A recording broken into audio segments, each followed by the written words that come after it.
Why, hello there YouTube and welcome to a Who review. I am Davros and I'm a Whovian, and today I'm reviewing Doctor Who, The End of Time.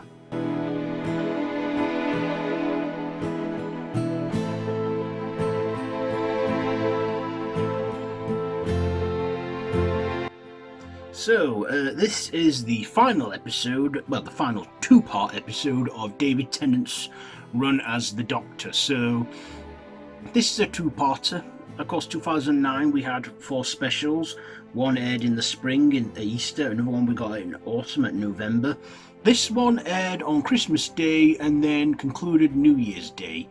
Christmas Day of 2009 to New Year's Day 2010. So, in this, the Doctor returns where he was told a long time prior that his song is ending, and the Who show him that the Master is alive, or is about to be alive, and he does get resurrected after he was killed by his wife Lucy. But he always knew he may die, so he had followers ready to do that. And of course, the Master sees this gate as healing gates that could give people immortality, and the Master hacks it and then uses it to turn himself, everyone in the universe, well, not in the universe but on Earth, into him.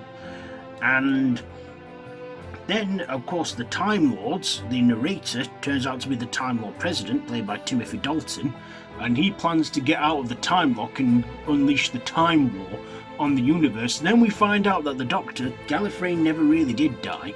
He just chose to remember it as a planet that was lost because he locked it in the Time War, because the Time Lords were driven so much by the Time War they'd become more destructive than the Daleks, and that's what happened, or at least how the 10th Doctor remembers it and chooses to remember it. Of course, we all know what happened in the 50th anniversary special now, don't we? Anyways, yeah, we got the Master back, we got Wilf back, we had Donna Noble back but as a secondary character. We got cameos from his past companions as well in the final half hour. And yeah, let's get to my likes and dislikes. So first of all, what did I like? Well, I love David Tennant's performance as the Doctor. It was his last go around and he made sure that he made it count, and during some parts of it he was having a laugh, he was having fun, and he was on it. So David Tennant, brilliant. I thought John Simm was great coming back as the Master. They told him the Doctor was told it's returning through the darkness and he will knock 4 times. Turns out that whole prophecy was it is returning, Gallifrey returned. And the Master, well, the Doctor thought it'd be the Master that kills him, because of the 4 knocks. But in a big twist of events, it turns out it was Wilf who knocked on the glass 4 times, and that's when he had to sacrifice himself. Well, we'll get to that in a moment. So yeah, I love David Tennant. I love Wilfred Mott, Bernard Cribbins in his character. He was about 81 at that time, and he was giving it his all as well. And I also love that we got Timothy Dalton in this, playing the narrator, who was telling the story. And that ending of part 1, my jaw dropped when he turned out to actually be a Time Lord and the Time Lord President. And then another thing happened where I thought these Time Lords are coming back to save the Doctor. It turns out they weren't. In a big twist of events, the Time Lords wanted to get out and bring the Time War out. And, the President turned out to be none other than Rassilon. And I thought Timothy Dalton did a great performance. How they got an actor that big to be in that show was brilliant, but he was all up for it. And I thought Timothy Dalton, brilliant in that as the Rassilon. And of course, I did like the final act where we see the Doctor regenerate into the 11th Doctor. I mean, now, New Year's Day 2010, I was 18 years old. I was watching this, and when the Doctor heard them 4 knocks from Wilf, and he then, he didn't want to do what he had to do because he knew that it would cause him to regenerate or die. My heart broke. And then that final moment when he got into the TARDIS and then said, "I don't want to go," and he was sad about it. I remember watching that New Year's Day and just being absolutely heartbroken and sad. I really did genuinely feel for that.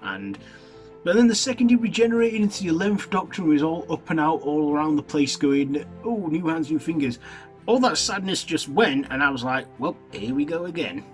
And yeah, then we got a little preview of, spring 2010. But looking at it all now, I do feel that it dragged on. Now we're getting into the negatives. I thought part 1 was great. I enjoyed part 1 a lot. But then part 2, it was like an hour and a half or an hour. We had like the first half of the episode be focused on the Doctor and the Master and the Time Lords, and then the last half hour we see the 10th Doctor bidding farewell to all his companions. But then, looking at it now, it's all not really aged well for me. I felt like his final performance as the Doctor dragged. I felt like the whole regeneration dragged, and then the whole bit where he's having a tantrum where he's saying it's not fair and that. I mean, yeah, I find it was sad at the time at first watch, but looking at it now, I kind of think he was told about this a long time ago. He should have been preparing himself for this. I mean, I get that he loved being the 10th Doctor, and and I get that he, and looking at it now, we now know that that was his last regeneration of that cycle, even though we not even thought that the one he did in, The Stolen Earth and Journey's End was a proper one, but Stephen Moffat made it so. But anyhow, yeah, I do feel like it does drag on. And then again, the plot with the Master. Why the hell would you want to rule a planet where everyone looks like and sounds like you and is you? I mean, it don't make sense. It's just over a bonkers plot there. I'm thinking, what was going on there with the writing? I mean, crazy. That is one negative about the plot. Why would the Master want to rule a world where everyone's him? Bizarre, I know. And yeah, I thought they were very reliant of the digital effects as well in part 2. A lot of CG going on in there, and I felt like this story went on a lot longer than it needed to. I mean, it was a good one, and I did enjoy it a lot at the time, but watching it now, about 11, 12 years later, it's just hasn't done it for me, I'd say this hasn't particularly aged well, in my opinion, when it comes to the acting and the storytelling, but it was okay. I mean, my ratings and my thoughts and my feelings for this story have changed a lot over time. So yes, my ratings, I don't think I've got anything more to say.